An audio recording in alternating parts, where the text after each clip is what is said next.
Right. Yeah, they're actually like in a temple. This temple is in Kansas City. Yeah, I told you that. Pictures. Text 30. Pravrittim cha nivrittim cha karya karye bhayavaye bandhamoksham cha yaveti buddhi sa partha sattviki. Translation, O son of Pritha, that understanding by which one knows what ought to be done and what ought not to be done, what is to be feared and what is not to be feared, what is binding and what is liberating, that understanding is established in the mode of goodness. Text 31. Yaya dharmam adharmam cha karyam eva cha ayatavat prajanati buddhi sa partha rajasi. Translation.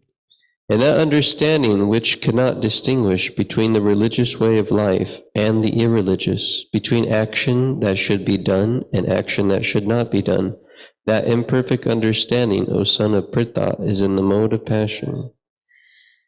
Text 32. Adharmam dharmam itiya manyate tamasavrita sarvartan viparang sarvartan viparing tang buddhi sapartha tamasi. Translation, that understanding which considers irreligion to be religion and religion to be irreligion under the spell of illusion and darkness, and strives always in the wrong direction, O Partha, is in the mode of ignorance. Text 33. Dhritya adyaya daryate mana pranaindriya kriya yogena vyabhicharinya dhriti sa partha sattviki. Translation. O son of Pritha, that determination which is unbreakable, which is sustained with steadfastness by yoga practice, and thus controls the mind, life, and the acts of the senses, is in the mode of goodness. Text 34. Yaya tu dharma kamartan dhritya daryate arjuna prasangena pralankangshi dhriti sa partha rajasi. Translation. And that determination by which one holds fast to fruit of result in religion, economic development, and sense gratification is of the nature of passion, O Arjuna. Text 35.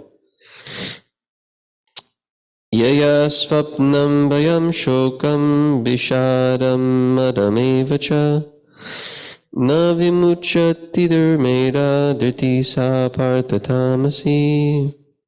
Translation. And that determination which cannot go beyond dreaming, fearfulness, lamentation, moroseness, and illusion, such unintelligent determination is in the mode of darkness. Now, text 36 to 37. Shukam tvinatim trividham shrinu me bharatarshava abhyasad ramate yatra dukhantam cha nagacchati yattadagre visham eva pariname mritopamam tatsukam sattvikam proktam atmabudhi prasadajam. Translation. O best of the Bharats, now please hear from me about the three kinds of happiness which the conditioned soul enjoys, and by which he sometimes comes to the end of all distress.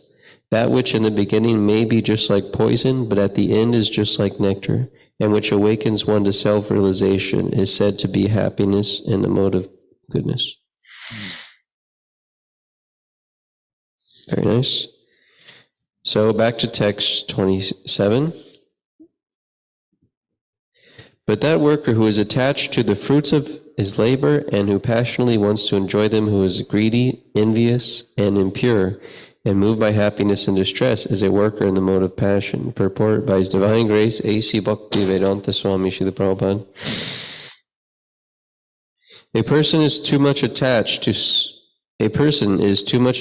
a certain kind of work or to the result because he has too much attachment for materialism or hearth and home, wife and children. Such a person has no desire for higher elevation of life. He is simply concerned with making this world as materially comfortable as possible. He is generally very greedy, and he thinks that anything attained by him is permanent and never to be lost. Such a person is envious of others and prepared to do anything wrong for sense gratification. Therefore, such a person is unclean, and he does not care whether his earning is pure or impure. He's very happy in his work. He's very happy if his work is successful and very much distressed when his work is not successful. Such is a man in the mode of passion. So we can see this very clearly, those people in the world today that are influenced by this mode of passion. Of course, it's all mixed these days, but we understand what it's like. We can either we observe people that are like this, or we may have been influenced by this, or are still influenced to some degree about working in the mode of passion. But nevertheless, this worker wants to enjoy the fruits of their labor. That's the whole characteristic of the mode of passion, is to enjoy the results you get from your work. This fruit of results, to enjoy them, and then from that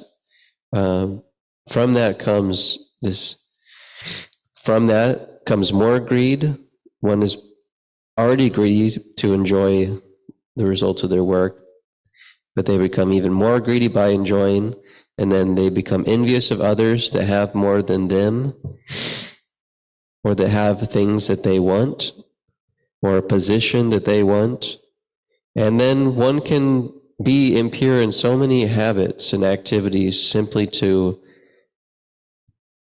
achieve their result that they want, to achieve that position in their company, or that certain leadership role in their company, or it could be anything, any kind of position actually, but or simply to enjoy. One can become so blinded by just the desire to enjoy the fruit of one's work that they become completely disturbed when they don't get the result they want. So this is a very dangerous mode of nature, because one can be so envious of another person that they could do impure things, like even kill a person or harm them or destroy their lives. It's simply to advance one's own interests. And we see this in the business world. It's pretty prominent that we know that there's so many corrupt people in the business world that are simply exploiting others to earn a higher earning, or have a higher earning. And that is the way of the world, actually, especially this capitalist society. As one rises to the top, then others, rise to the bottom, or fall to the bottom. So it's a very dangerous mode, because one can become so lost. And what to speak lost to themselves, but lost to their soul. This is the Atmaha civilization. One becomes lost to the desire for self-realization. So, Bhogaishvaya prasaktidam tyaparit chetasam. Krishna explains in the second chapter that those people that are too attached to material opulence and sense enjoyment, they're bewildered by such things. They can't actually be resolute in their devotional service. They can't actually be fixed in serving Krishna, because they are bewildered by these material things. That's mode of passion,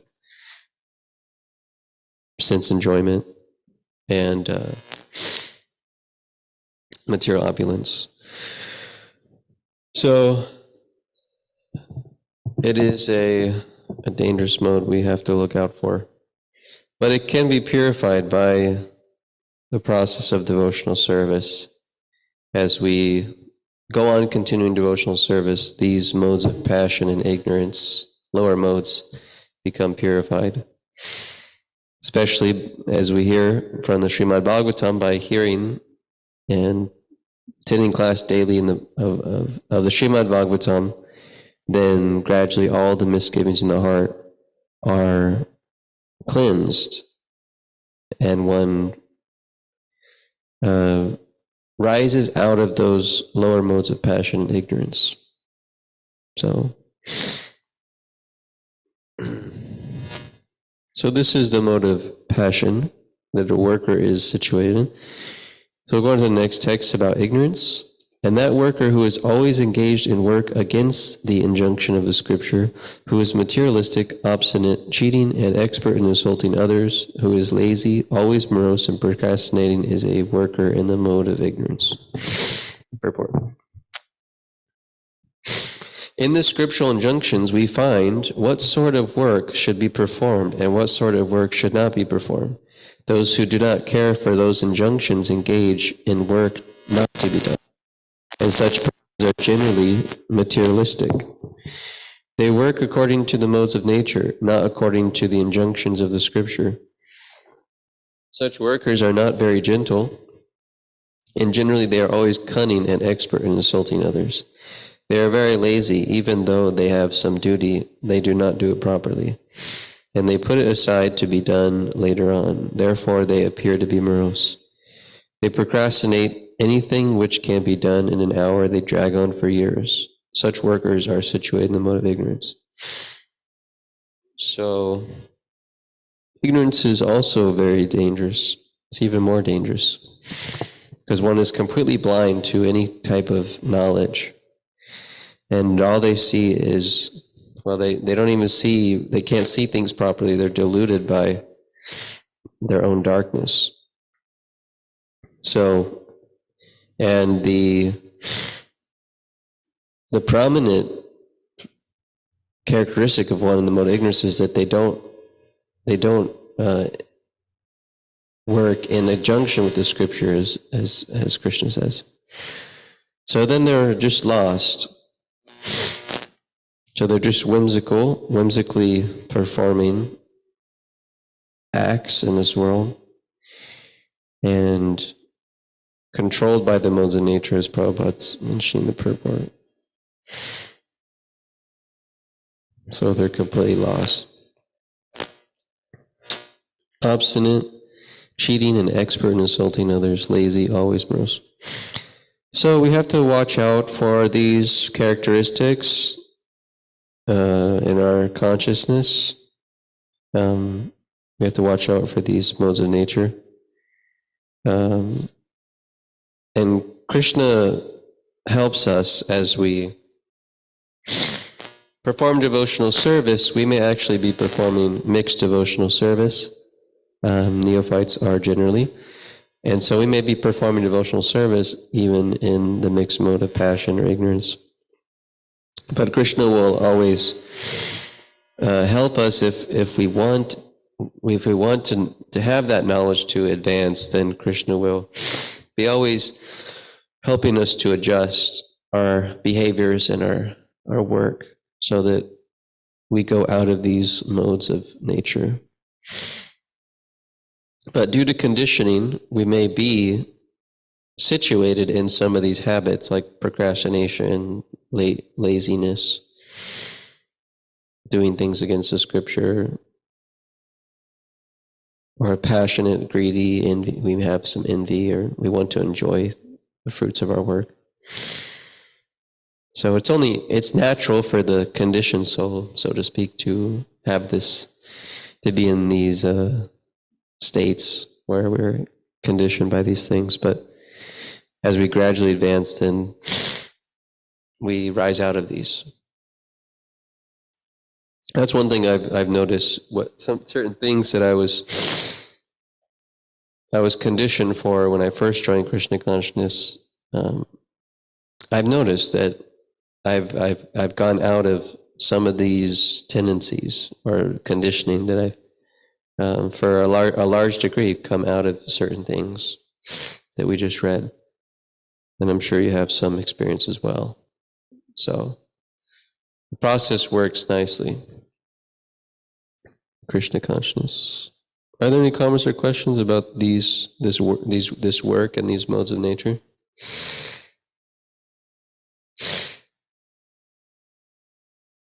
If not, we'll go on to determination. Yes.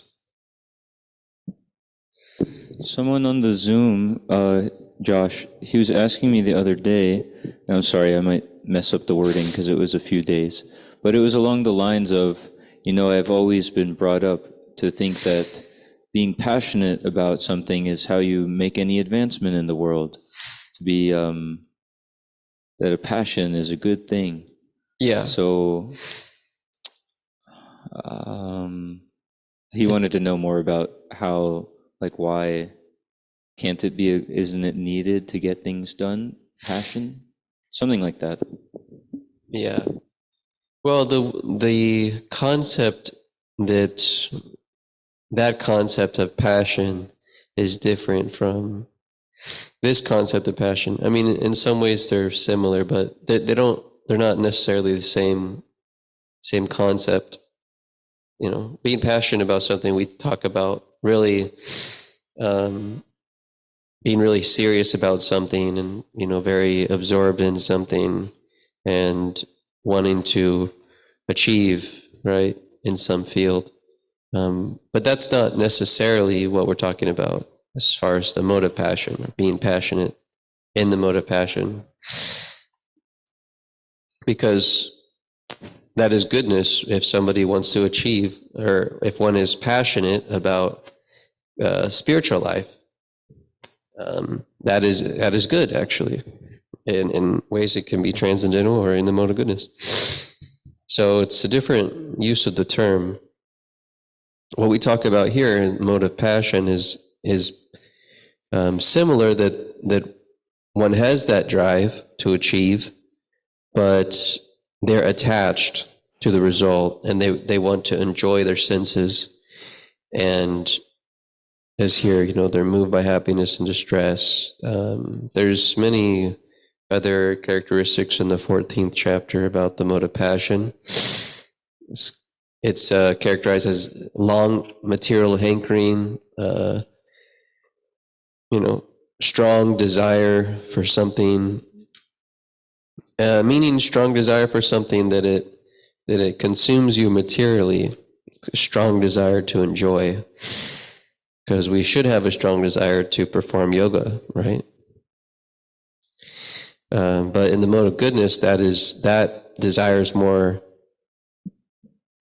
sustainable, whereas this passionate desire, in this context of what how we use it in the Bhagavad Gita, this rajas is one is consumed by those bad qualities of,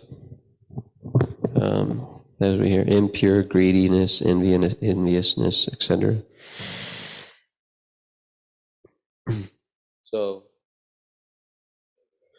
So yeah, there's a difference in the terminology, or in the concept is different. So it's good to be passionate about things, passionate about spiritual life, but it's different when we talk about the mode of passion, being influenced by the mode of passion. Did you have something, Fred?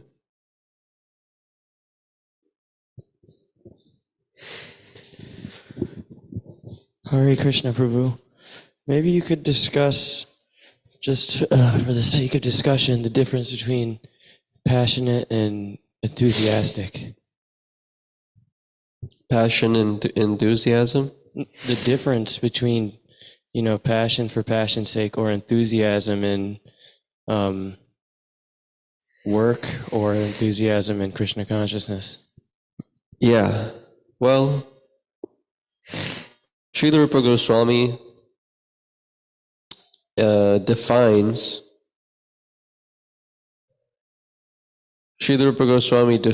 the mode, defines enthusiasm as utilizing one's intelligence to perform devotional service. So that's what enthusiasm is in spiritual context.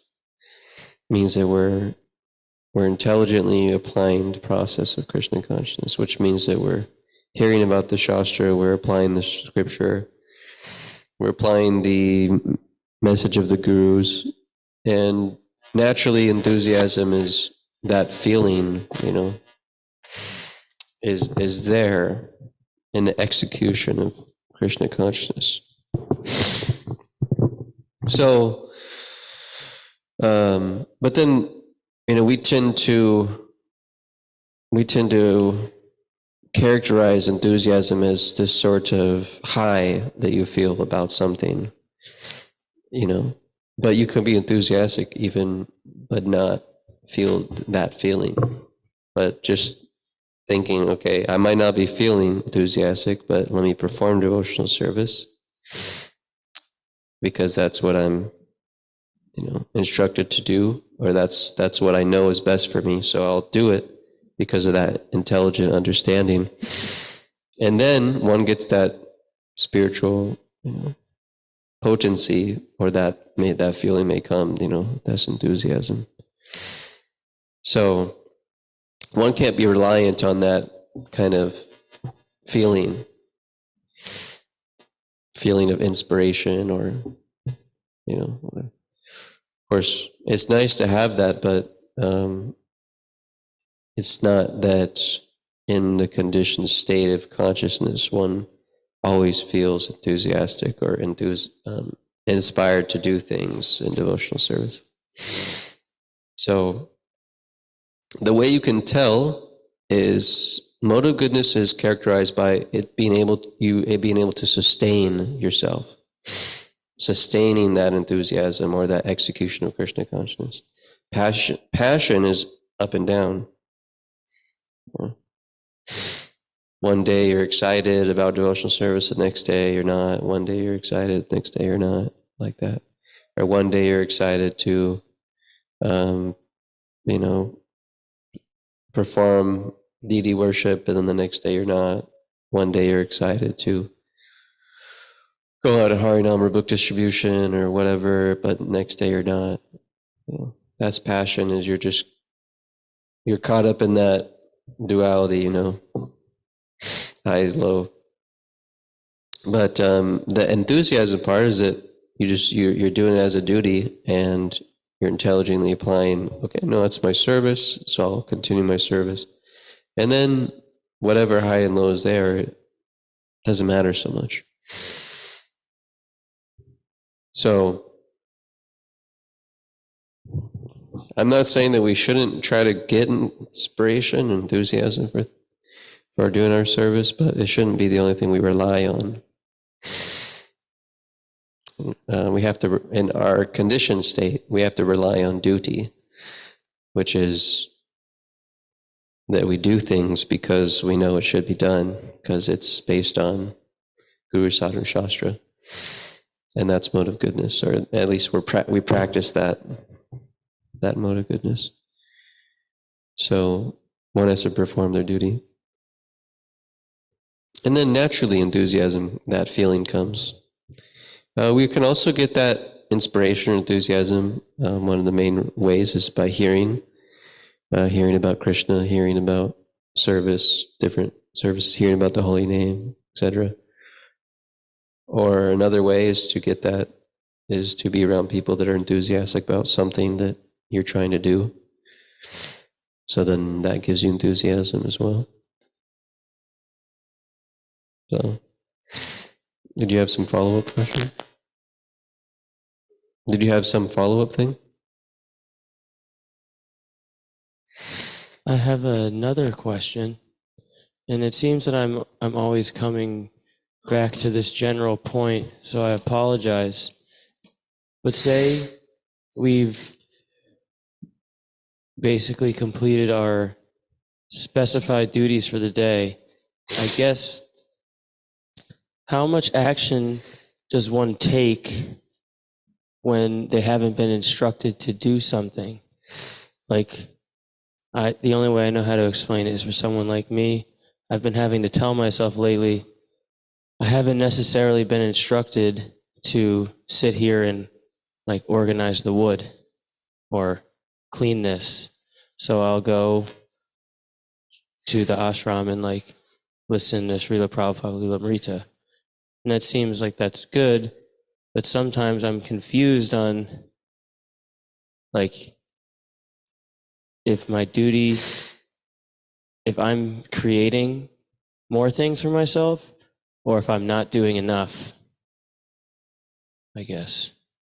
So I'm wondering how much action should be taken when we're not instructed to do something, or if everything that's involved with like reading Srila Prabhupada's books or hearing about devotees in our, not like off time, but in our, it's like kind of like free time. Does that make sense, or do I need to refine the question more? No, it makes sense. Yeah. Well, this is kind of this is an organizational question. Nothing really to do about. I mean, it does have to do about Shastra, but it's more of like a organizational question, managerial question. But the principle is that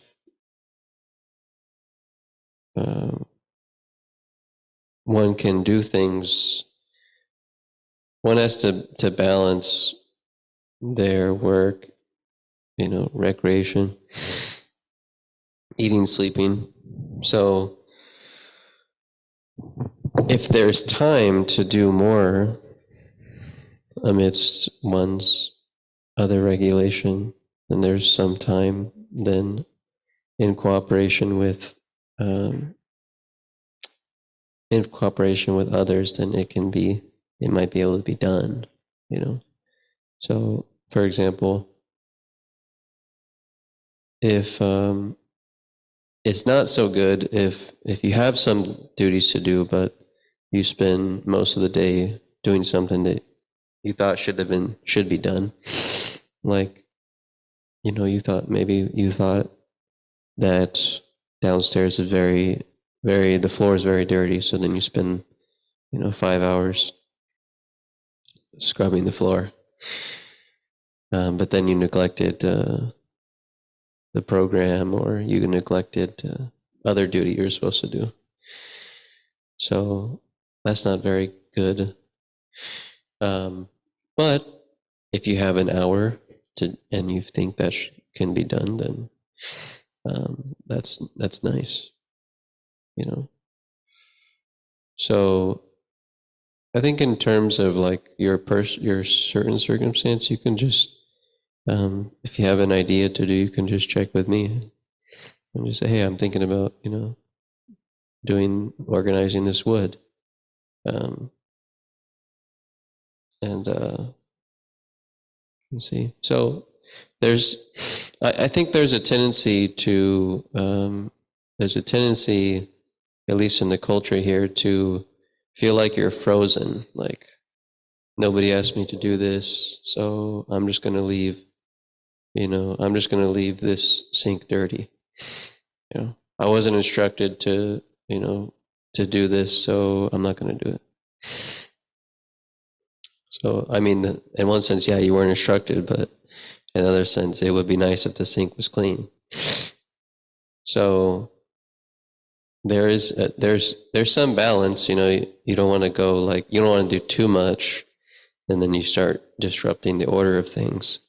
But whatever order's there, whatever organization's there, but then you don't want to do too less, where you're not actually contributing more than what you're being told. And as a manager, it's micromanage people's services. So personally, I don't give everybody very many services. As you may notice, there's a lot of time which there isn't particular service assigned. So that means that there's opportunity to to ask for service or to do things. But then like there's a tendency, okay, I wasn't asked to do service, so I'm just do my own thing, or whatever, which is okay. But there's always service to be done. It's not like I'm not asking you to do service because there's not service to be done. Most likely, I'm not asking you to do service because it actually takes a lot of energy to ask you to do service. Because now I got to think about, okay, how you're going to do the service, and then what tools to do the service, and then I have to follow up on the service, and this and that. So it takes actually a lot of energy. So anyway, I'm just saying that you can act. All of us have like parameters of certain parameters that we have. So basically, if you go outside your parameters, then I'll let you know.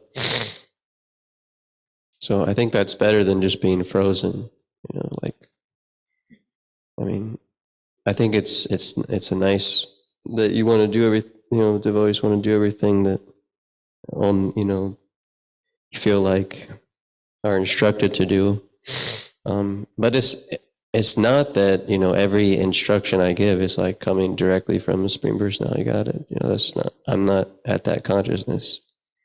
So, you may ask me to do something with that mood, like, my authority is going to give me an instruction, and it's going to be divinely inspired every time. That's not really my qualification. I don't have that qualification. Srila Prabhupada has that qualification, but I don't have that qualification. So I'm not at that level, or not in touch with Super Soul like that. So you may ask me to do something, and I might just, for you to get out of my hair, I might just say, okay, do that.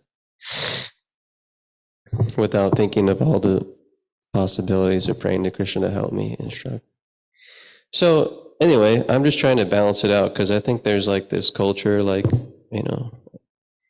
everything my authority says is like divinely inspired by Krishna, and I can only do that, and and if I don't get instructed to do anything else, then I'm not going to do that. So there's just kind of a tendency for that.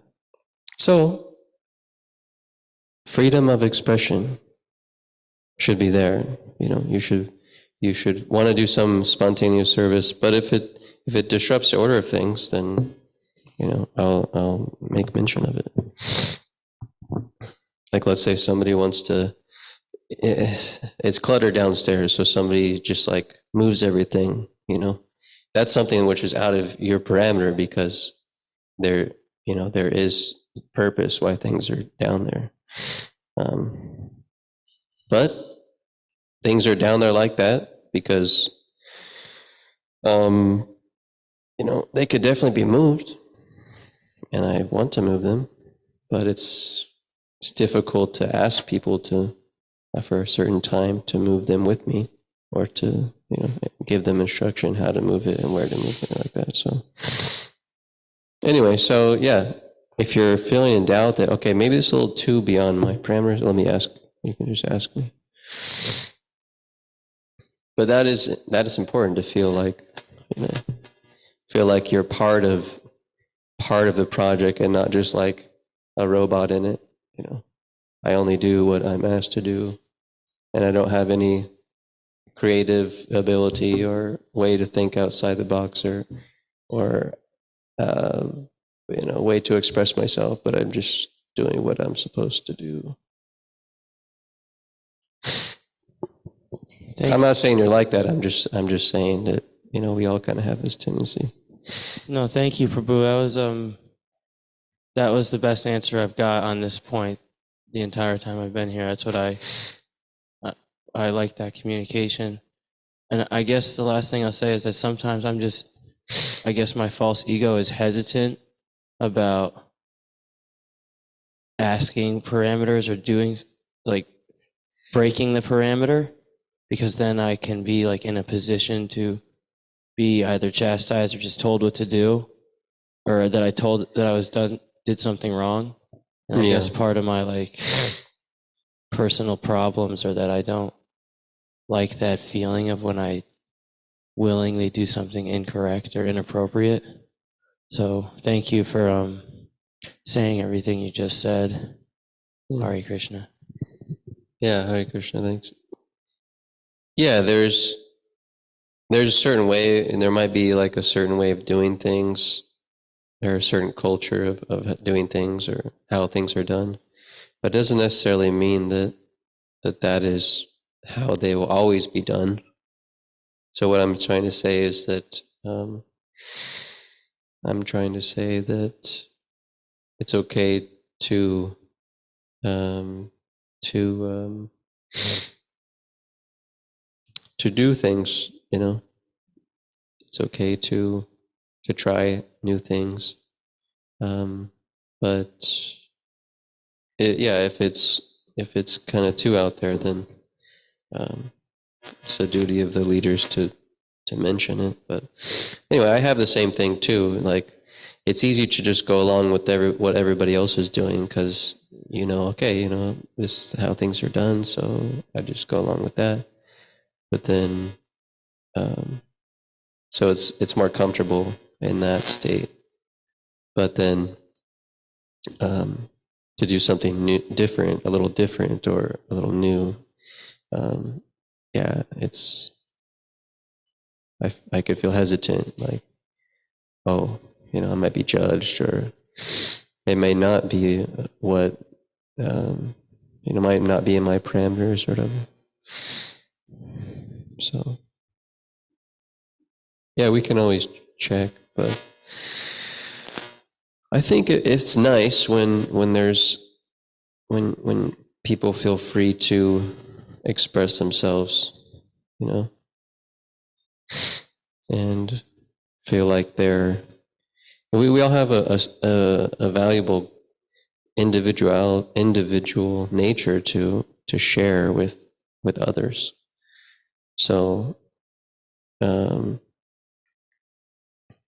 so we don't want to curb that.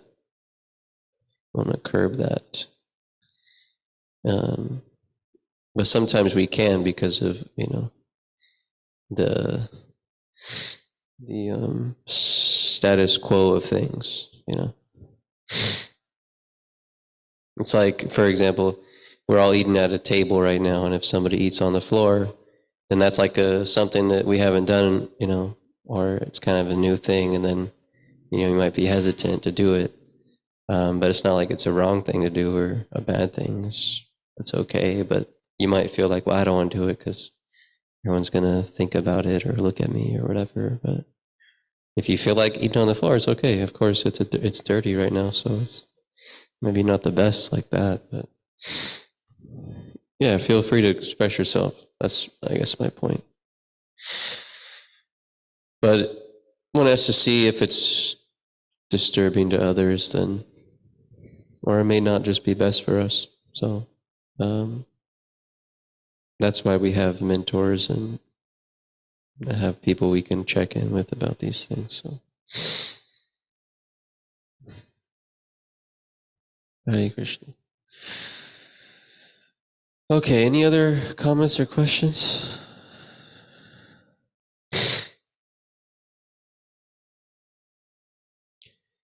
So, these are understandings and passion and ignorance. And we'll read a little bit about determination in text 32. That understanding which considers irreligion to be religion and religion to be irreligion under the spell of illusion and darkness, and strives always in the wrong direction, O Partha, is in the mode of ignorance. Text 33. O son of Pritha, that determination which is unbreakable, which is sustained with steadfastness by yoga practice, and thus controls the mind, life, and the acts of the senses, is in the mode of goodness. Purport. Yoga is a means to understand the Supreme Soul. One who is steadily fixed in the Supreme Soul with determination, concentrating one's mind, life, and sensual activities on the Supreme, engages in Krishna consciousness. That sort of determination is in the mode of goodness. The word avyabhicharinya is very significant, for it refers to persons who are engaged in Krishna consciousness and are never deviated by any other activity. Text 34. And that determination by which one holds fast to fruit of result in religion, economic development, and sense gratification is of the nature of passion, O Arjuna.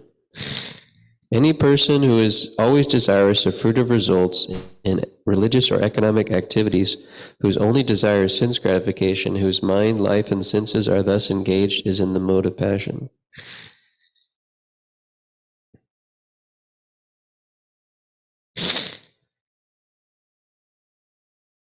You know, we all might have been there at some point. It's like your whole determination, which your intelligence leads your determination. So your whole intelligence is functioning to enjoy your senses and to improve your economic position, and you get fruit of results out of religion. So your whole intelligence thinks about how to enjoy better, how to get more money, how to improve your business, how to, and all for the basis of continuing one's sense enjoyment. Right? And with great determination, great vigor, like Hiranyakashipu, performing severe austerities, but for a material purpose, to gain some power, to take out the Supreme Lord and rule the whole universe. And that determination which cannot go beyond dreaming, fearfulness, lamentation, moroseness, and illusion, such unintelligent determination is in the mode of darkness. Now your determination is just dreaming. You know, it's like you get high, intoxication. You're just, you know, your intelligence is just like splayed out and dreamy. Can be fearful of things, so you can. Then you're like so fearful that you don't even act. You're just so inert. You're just always lamenting about the past. Oh, I didn't do this properly, and I'm such a low life, etc., like that. Why me? Nothing goes right for me. It's all intelligence and determination, mode of darkness.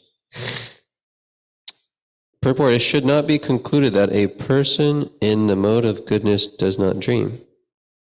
Here, dream means too much sleep. Dream is always present, either in the mode of goodness, passion, or ignorance. Dream is a natural occurrence, but those who cannot avoid oversleeping, who cannot avoid the pride of enjoying material objects, and who are always dreaming of lording it over the material world, whose life, mind, and senses are thus engaged, are considered to be in the mode of ignorance.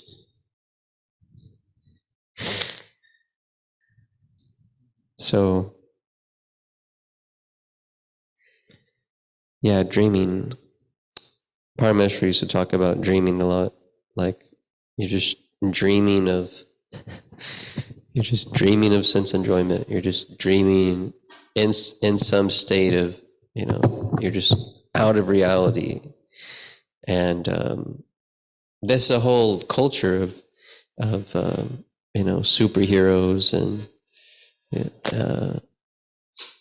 Comic-Con characters and animes. They're just all dreaming about fantasy worlds, and people get so stuck in them too, but they don't have any basis in reality.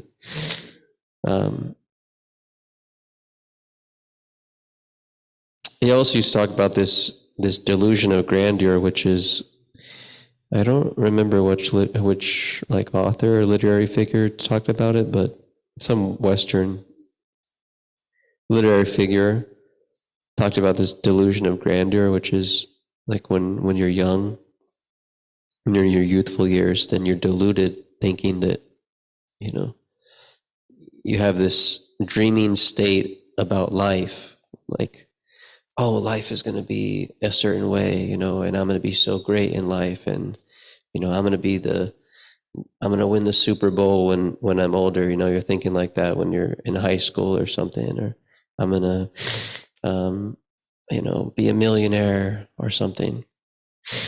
So when we're young, we tend to have that kind of delusive delusion of grandeur. I want to be the best at this, the best of that.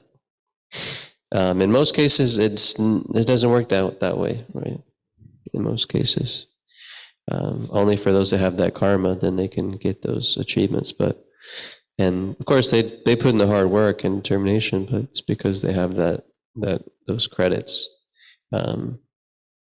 So anyway, my point is just that we have to live in reality. We have to go beyond the dream state, which is difficult to get out of for those in the mode of those heavily conditioned by the mode of ignorance. So those of us that have taken a lot of intoxication, we're heavily influenced by this dreamy state, unconsciousness behaviors like that. So to move past it, it's a gradual process, Krishna consciousness. But Paramahansa also always used to say that passion's better than ignorance. So if you're also conditioned at passion, use passion, it's better than ignorance. Because it helps you get out of this state of darkness and inertia and lamentation and moroseness. So that's why it was really good for me when I did traveling Sankirtan for a few years, because I just used so much passion that it really, like when I first came to Krishna consciousness, I was very much in ignorance, like a lot. You may not know, now, but like they used to call me, they used to say that I had this California beach boardwalk vibe. Because I don't know, I would just, walk around the college campus and look at the sky or something. There's like this beach boardwalk. I don't know. I didn't really think I was like that, but actually, by those devotees association, somehow or other, they got me out of that. Anyway, so that action, it's helpful. Trying to rise up to the next mode, so to speak. It's all purifying. When we're in devotional service, we're influenced by these modes, but we're getting purified, so, we're gradually getting out of them. So it's rising us. It's a gradual process. If one is in ignorance, we have to gradually rise to the next mode, to passion, rise to goodness, right? Ultimately to pure goodness. But it's a process. All right, thank you very much for tuning in. Srimad Bhagavad Gita ki jai, Srila Prabhupada ki jai, Gaur Premanande Hari Hari Bol.